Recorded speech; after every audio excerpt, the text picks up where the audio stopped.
अस्सलाम वालेकुम दोस्तों, welcome to our YouTube channel learner clubs. दोस्तों, आज की इस वीडियो में मैं डिस्कस करूंगा प्री सपोजिशन के बारे में कि प्री सपोजिशन क्या होती है, इसकी क्या डेफिनेशन है और इसके क्या एग्जांपल हैं और क्या इसकी टाइप्स हैं। तो सबसे पहले हम पढ़ेंगे what is pre supposition. A presupposition is an implicit assumption. Here, implicit meaning is hidden assumption about the world or background belief leading to an utterance whose truth is taken for granted in discourse. Presupposition is an actually pragmatic phenomena. Word pre mean before and supposition mean something which comes from background knowledge. तो यहाँ पे simply definition ये है कि कोई भी speaker बात कर रहा हो तो आपको उस बात के बारे में, उस चीज़ के बारे में पहले से ही कोई आपको बैकग्राउंड नॉलेज होनी चाहिए कि बंदा क्या बात कर रहा है, किसके बारे में बात हो रही है, और उसके बाद की ताकि आप उसकी बात को जल्दी से क्या कर लें, एज्यूम कर लें। वो कैसे? अब यहाँ पे एग्जांपल मैंने दी हुई है, have you stopped eating meat? क्या तुमने गोश्त खाना छोड़ दिया है? तो यहाँ पे देखिए स्टॉप का वर्ड यूज़ हुआ है। तो यहाँ पे आपके पास बैकग्राउंड नॉलेज क्या है?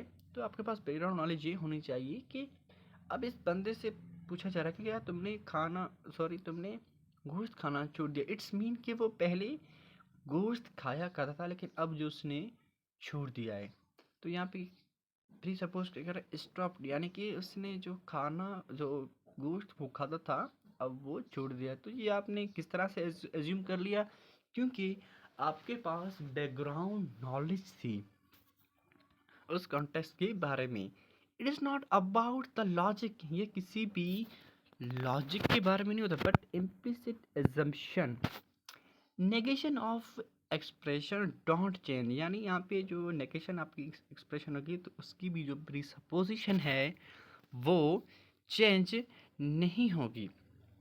For example, I want to do it again, यानी कि मैं ये काम दोबारा करना चाहता हूँ। इट्स मीन कि वो पहले ये काम कर चुका है, अब उसको इंटरेस्ट हो गया, अब वो दोबारा काम करना चाहता है।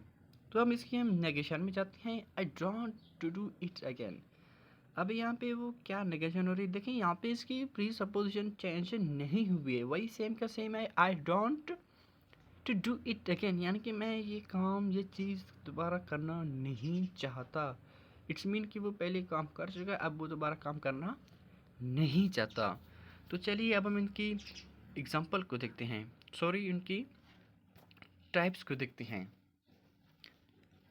Types of pre supposition. तो सबसे पहले पढ़ेंगे existential pre supposition. It is the assumption of the existence of entities named by the speaker or speaker is committed to the existence of the entities or something। तो यहाँ पे हम किसके बारे में बात करेंगे? ऑब्वियसली किसी चीज़ की एग्जिस्ट के बारे में बात हम लोग यहाँ पे करेंगे कि ये एक अजम्पशन है जिसको यानी कि नाम दिया जाता है एग्जिस्टेंस ऑफ एंटिटीज़ का, जो कि नाम दिया किसने? स्पीकर ने। और speaker is committed to existence of the entities और समथिंग, यानी कि वो कोई चीज़ हो या ऐसी कोई एंटिटीज़ हों जो एग्जिस्ट कर रही हों प्रीसपोजिशन को। For example, Ali said the organisation is of international scope. तो यहाँ पे क्या हो रही है कि ये जो ऑर्गेनाइजेशन का इंटरनेशनल में स्कोप है। तो यहाँ पे स्पीकर क्या प्रीसपोज कर रहा है कि ऑर्गेनाइजेशन यहाँ पे आपकी क्या है? एग्जिस्ट है। तो यहाँ पे स्पीकर ने प्रीसपोज किया that an organisation is exist. So now move to the second type of presupposition, factive presupposition. It is the assumption, ये एक अजम्पशन होती है दैट समथिंग इज ट्रू, कि कुछ ट्रू होता है due to the presence of the certain verbs. Certain verbs construction indicate the something is fact. यहाँ पे बेसिकली क्या होता है कि कुछ ऐसे सर्टेन वर्ब जो वर्ब होते हैं वो प्रेजेंस किए जाते हैं, यानी उनके थ्रू इंडिकेट किया जाता है कि समथिंग इज ट्रू और not. For example, he did not realise he was ill. अभी यहाँ पे कि उसको रियलाइज़ नहीं हुआ कि वो बीमार था, लेकिन फैक्ट क्या है, हमने प्री सपोज क्या किया कि ही वॉज इल, वो क्या है, बीमार है, he was ill, we regret telling him. अब यहाँ पे रिग्रेट, यहाँ पे कि मैंने जो सर्टेन वर्ब हैं जो प्रेजेंस किए गए हैं मैंने उनको अंडरलाइन किया है, इनके थ्रू क्या पता चल रहा है कि समथिंग इज ट्रू और not true, we told him. ठीक है, तो ये दोनों एग्जांपल हैं इसकी। आई होप कि आपको फैक्ट जो प्री सपोजिशन है वो समझ आ गया होगा। नॉन फैक्टिव ये बिल्कुल उसके अपोजिट है। इट इज़ द अजम्पशन, ये एक अजम्पशन होती है that something is not true, कि कुछ ट्रू नहीं होता due to the presence of certain verbs construct that something is not fact और ट्रू। यानी कि किसी भी सेंटेंस में ऐसे सर्टेन वर्ब्स होते हैं, ऐसे कंस्ट्रक्शन होते हैं जो कि इंडिकेट करते हैं कि something is true is or not true. For example, I dream that I was rich. अब देखें कि यहाँ पे क्या कह रहा है कि आई ड्रीम, अब वो ख्वाब में कह रहा है कि मैं रिच था, लेकिन फैक्ट क्या है कि आई वॉज नॉट रिच, कि मैं रिच नहीं हूँ। He pretends he pretends to be ill. अब यहाँ पे क्या कह रहा है कि वो बहाने कर रहा है कि मैं बीमार हूँ, लेकिन फैक्ट क्या है, ही इज़ नॉट इल, वो बीमार यानी कि नहीं है।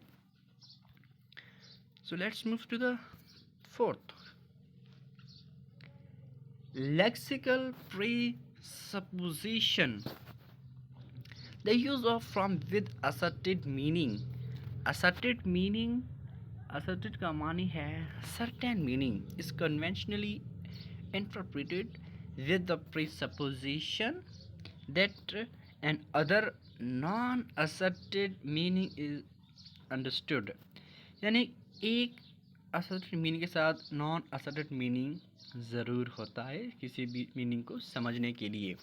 It is an assumption that is using on word the speaker can act and other meaning will be understood. यानी एक ही वर्ड, यानी एक ही वर्ड हम यूज़ करते हैं और उसके जो है अलग से जो मीनिंग है वो आते हैं। For example, he manage to repair the clock. तो यहाँ पे पहला जो इसका असर्टेड मीनिंग है, हमने ये समझा कि ही सक्सीड, यानी कि उसने काम किया, वो यानी सर्टेन मीनिंग क्या निकला कि वो कामयाब हो गया। लेकिन नॉन असर्टेड मीनिंग क्या है, he try to repair the clock, लेकिन उसने कोशिश की। अब यहाँ देखिए एक ही वर्ड हमने एक ही सेंटेंस यूज़ किया, एक ही वर्ड हमने यहाँ पे सर्टेन वर्ड है वर्ब है वो यूज़ किया और उसके जो एक असर्टेड और नॉन असर्टेड मीनिंग निकाले। फिर आता है ही स्टॉप स्मोकिंग। अब यहाँ पे कह रहा है कि स्टॉप स्मोकिंग, अब इसको जान के रोका जा रहा है।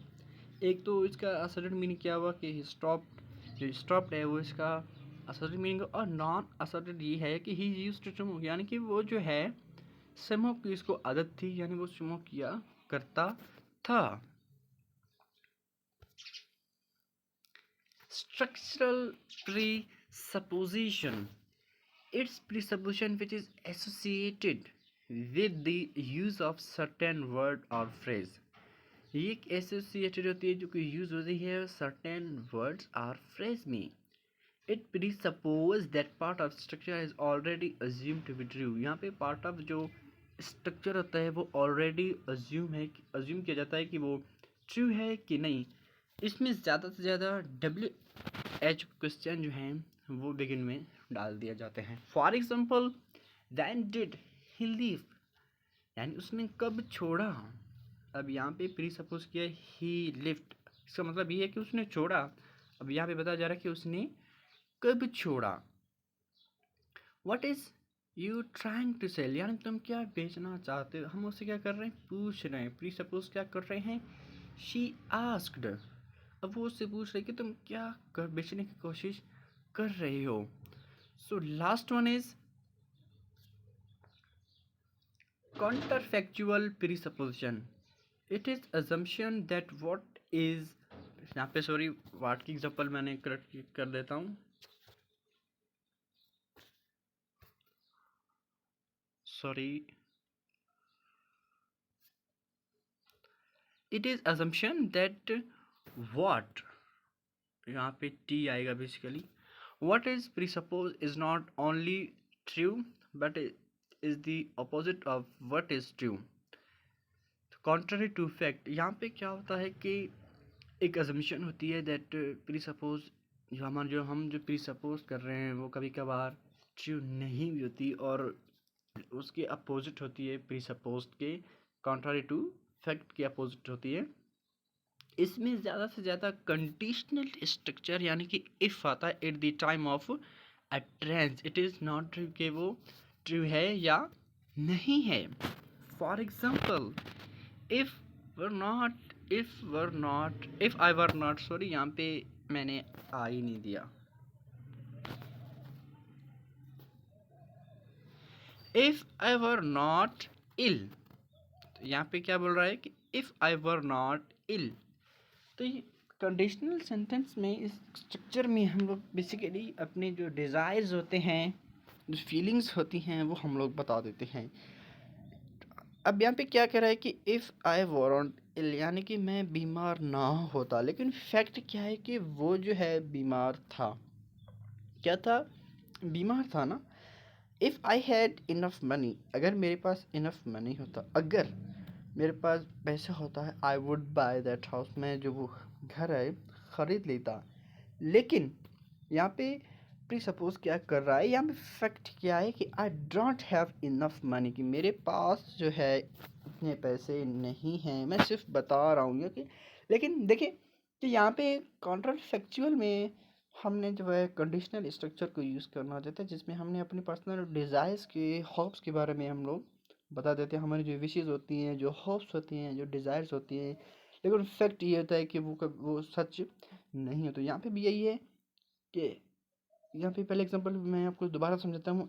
इफ़ आई वर नॉट इल, ये यहाँ पे कह रहा है कि मैं बीमार ना होता, ये कहता है, लेकिन फैक्ट क्या है कि वो बीमार था। सो गाइस, अगर आपको हमारा ये वीडियो पसंद आई तो प्लीज़ हमारे इस वीडियो को लाइक करें, शेयर करें और सब्सक्राइब करें। अगर आपको कोई भी क्वेश्चन हो तो प्लीज़ आप पूछ सकते हैं। Thank you for watching.